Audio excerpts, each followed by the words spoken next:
Salut tout le monde, c'est Terrario et aujourd'hui, on se retrouve pour une nouvelle vidéo. Alors aujourd'hui, on va parler de mon bêta.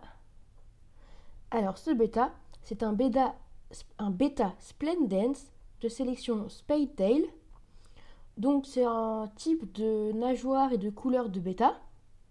Celui-ci, c'est un yellow. Et donc, il est vraiment magnifique. Il a des couleurs assez irisées, comme vous pouvez le voir là maintenant. Je lui donne à manger des granulés Betagrane de chez Serra. Donc c'est une marque plutôt réputée et les aliments ont l'air pas mal. Je lui donne également des aliments congelés et je vous ai filmé une petite séquence où je lui en donne. Donc je vous la montre. Le bêta cohabite très bien avec les crevettes. Au début, il a un peu essayé de les manger, mais il n'a pas réessayé après. Donc c'est vraiment cool, il ne peut pas les manger. Le bêta, là, je l'ai reçu par la poste. Je l'ai acheté à Bêta Julie. Donc, je vous mets les liens dans la description si vous voulez aller la voir. Il est arrivé très bien emballé dans du papier bulle avec des chaufferettes et une couverture de survie.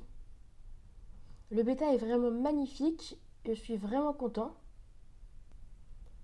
Je vais vous laisser quelques images pour que vous vous rendiez mieux compte de comment il est beau.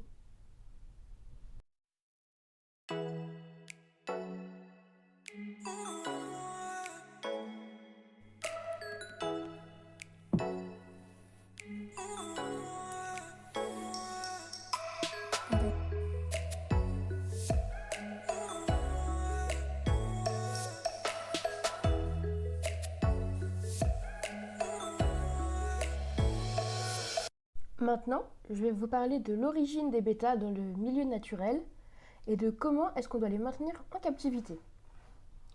Alors premièrement, les bêtas ça vient d'Asie, en particulier de Thaïlande, dans, les, dans des petites mares et étangs peu profonds. C'est pour ça que mon aquarium il fait que 30 cm de profondeur, parce que sinon le bêta il s'épuise en remontant à la surface. Le bêta fait partie des poissons de la famille des labyrinthidés, c'est-à-dire qu'ils possèdent un organe interne qui leur permet de respirer à la surface.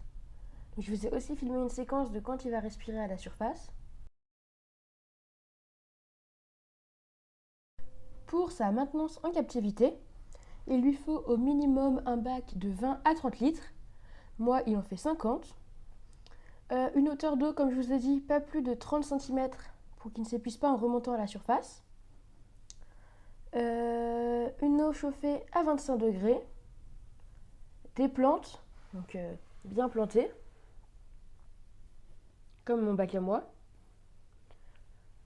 Et pour le sol, il n'a pas de préférence particulière, il faut juste mettre du sable naturel ou du sol technique. Et pour l'alimentation, comme je vous l'ai dit, c'est des granulés avec en complément des aliments congelés ou vivants. Moi là-bas au fond j'ai un petit filtre d'Enerley qui marche très bien.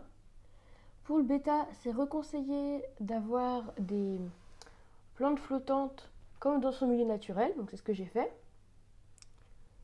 Mon bêta va vraiment bien, il mange bien mes granulés. J'ai rien à dire, il est arrivé en super forme. Donc si jamais vous êtes intéressé par des bêtas hybrides comme les aliens ou sauvages, comme les smaragdina ou encore les spedtail, allez voir Bêta Julie. Et voilà, je vous souhaite à tous une très bonne fin de journée. Si la vidéo vous a plu, mettez un like. Et si vous voulez des nouvelles régulièrement de mon poisson, suivez-moi sur Instagram ou sur YouTube. A plus les gars!